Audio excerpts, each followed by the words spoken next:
Hello, everybody, and welcome back to the Honorable Crypto Podcast. This is your host, Dylan Bloom, and today I'm going to be talking about Monero, about a couple more things, so stay tuned for that.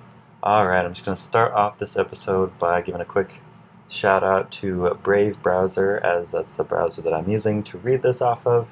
Brave Browser is backed by Basic Attention Token. It is honestly the fastest browser I've ever seen. Go check that out. I'll leave a link in the description for Brave. Please do check that out. So what is the deal with this hard fork?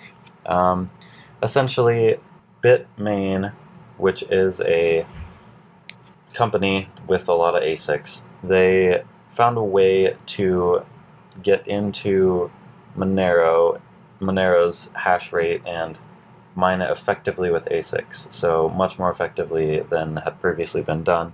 So they found the way to do that, and Monero has always prided itself on being ASIC resistant. So if you don't remember, we talked about 3 different types of mining softwares. There's actually 4, but we don't need to talk about the other one because it's not super popular. So we have CPUs, so computers without graphics processing, GPUs, computers with graphics processing, and ASICs, which were those application-specific integrated circuits. And ASICs are standalone devices that do nothing but just proof of work all day long. They just keep turning, go, and mine proof of work algorithms to gain cryptocurrency. So there are definitely tons and tons of ASICs mining Bitcoin, but I mean, if you could find a way to mine Monero with an ASIC, you can imagine that the fact that there are so few people mining with ASICs on there would really affect the amount that a GPU or a CPU would get paid out. Because, I mean, if you could find a way to effectively use all the hash rate that an ASIC can provide, oof. So what happened with the fork? Well, ASIC resistance has always been preached by Monero. We talked about that. So this is the main reason that they tried to prevent ASICs overtaking the network. So when Bitmain did this and took over the network with ASICs, they decided they needed to quickly upgrade their network to go back to ASIC resistance. So a higher difficulty supports ASICs and a lower difficulty supports GPUs and CPUs. So they wanted to lower that difficulty with their version 12. So a lower difficulty limits the use of ASICs we talked about, but it makes mining on Monero much easier and more profitable than previously.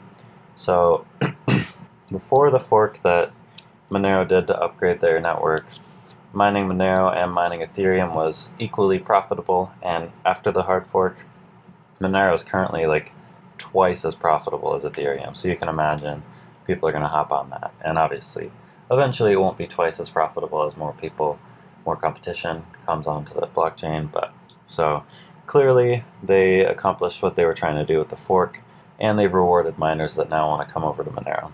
So let's talk about the fork. There's been a lot of controversy going on. Some people are worried about the privacy of Monero with forks off of it, because how are those transactions on the forks going to be as private as with Monero? There's a lot to worry about with this fork, but we'll just talk about kind of the coins, because I don't want to go into this mess and talk kind of biased about it, So there's 6 of them. One isn't out yet. So we have Monero Classic, Monero Classic, fun, right? Monero Zero, Monero Original, and Monero C that are currently out. Monero V will be the one that comes out at the end of this month. So Monero Classic with a space is a completely different project from Monero Classic. So that's going to be a fun one to deal with. So this Monero Classic is a group of cryptocurrency miners and blockchain developers based out of Singapore. As with many forks, Monero Classic is taking its own approach with Monero.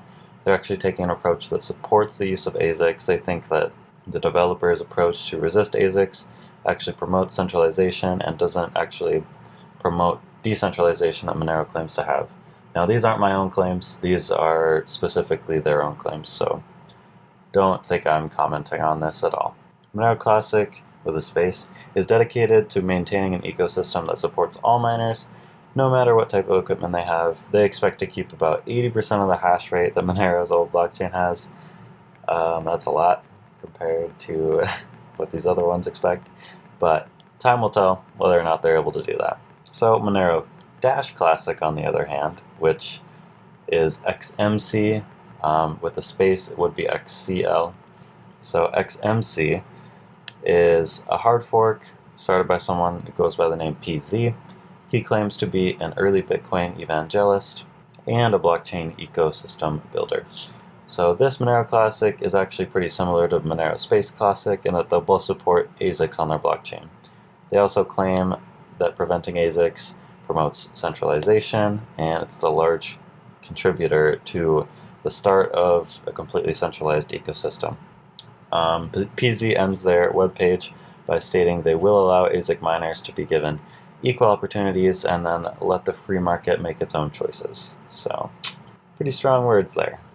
Monero Zero. Monero Zero, sometimes referred with a actual zero, is a hard fork that claims to be the original Monero. They have some pretty outlandish claims on their website. They say the so-called network upgrades, in quotation marks, that are currently centrally mandated by the Monero project are a Trojan horse designed to compromise the effectiveness of proof of work in the Monero network. Monero Zero is not a fork. It is the original Monero. That's a pretty big claim to make, especially with XMR in the top 12 coins.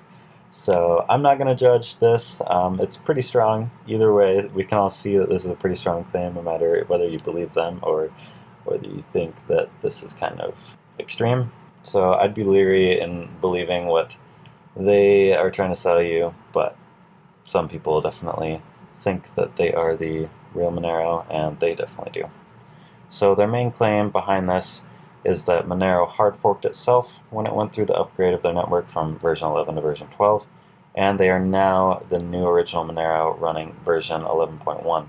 So I'm not a developer, so I can't really go into a lot of the details with that, but I mean, I'll let you have your own conceptions about that. So Monero Original, so XMO, it's called Monero Original. I'm not talking about the actual Monero XMR. Very little is currently known. They don't have a website, but they do have a GitHub. On that GitHub, they have the following written in a README file. Monero means anonymity. Monero means untraceability. Monero means people. We are Monero. We are working to keep the original blockchain running. Join us on our quest. GitHub update coming soon. So that sounds like a wonderful poem that they have written. And the reason I read it like that is because they have it in like one line each per sentence. So it's kind of fun just to look at that like it's a poem. So this is obviously pretty dramatic statements, or just kind of a dramatic way to present the statements, I guess. And they should probably tell us more about what they're doing. But if you're a developer, you can definitely check out their GitHub, inspect what they're working on, make sure that it's a good project. I'm not, so I can't comment much on that, but obviously more will happen within the next month or two. A lot of these forks are pretty new ideas, so there's a lot that still needs to be done on them. So Monero C, also not very much is known. Their website's under development. The only way they've been giving news to cryptocurrency community is through their Twitter account, which currently has about 500 followers. So at the moment I'm writing this, they've tweeted, Monero will be less decentralized after their hard fork, version 12. The purpose of the Privacy Coin is not to be centralized, and right now they are doing the opposite. More information and news coming soon. So from this we can gather that CXMR, which is Monero C, will be operating on version 11, and there'll also be a privacy coin, but we can assume that with all these. They also claim their main goal is decentralization, and that Monero's dev team is not accomplishing that by doing the network upgrade. So unlike some of the other forks, but like Monero, they're going to promote ASIC resistant. So they're going to try to maintain version 11 and be ASIC resistant. So that's CXMR, Monero C. Now Monero V is the last one we'll talk about here, and then we'll kind of summarize everything. Monero V is a hard fork proposed long before any of these other forks. They will actually be forking at the end of April. I think it's April 30th or so. Monero V is the only of these forks that actually supports their network upgrade to 12, so they're going to be forking off of version 12. Unlike the 1-to-1 forks, which all the other ones are, Monero V is doing a 10-to-1 fork, so If you hold 1 XMR, you'll be getting 10 XMV. Here is what they list on their website under what does Monero V offer and how is Monero V different from Monero. So for what does Monero V offer, they state an advanced privacy coin with extra add-ons, more governance, less spam, and botnet mining. Our dev team works on several key features such as Mimblewimble, protocol integration, sidechain support, spam elimination, and more.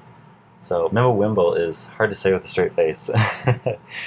How is Monero V different from Monero? Among other differences, Monero V has a limited supply of coins, while Monero's coin supply is infinite. And Monero V will implement new protocols that will solve the scaling problems facing Monero and other cryptocurrencies, such as Bitcoin. Monero V seems to be the most put together of these, but they've also been planning this for a lot longer than any of the other ones would be, if you ask me. So let's summarize this. If you're wondering which of these is truly the original Monero, I'd still say XMR. I mean, XMR is huge. It's a top 15 coin pretty much throughout the last year. So that's still the big boy in the Monero world. An upgrade to version 12 just kind of continues their vision. Well, it might be more centralized for the dev team to make that upgrade, stop ASICs. It's kind of, at the same time, still their vision because they said they want to be ASIC resistant, and that's what they're continuing to do. So I think it still falls within what they're trying to do. I don't know that I'd blame them for doing that. I think it was a good idea for Monero to do that.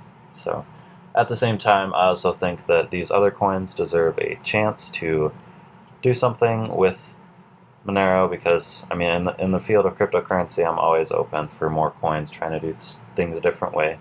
So I'm assuming some of these will be scam coins. I don't know which ones. Can't tell you that. Only time will tell.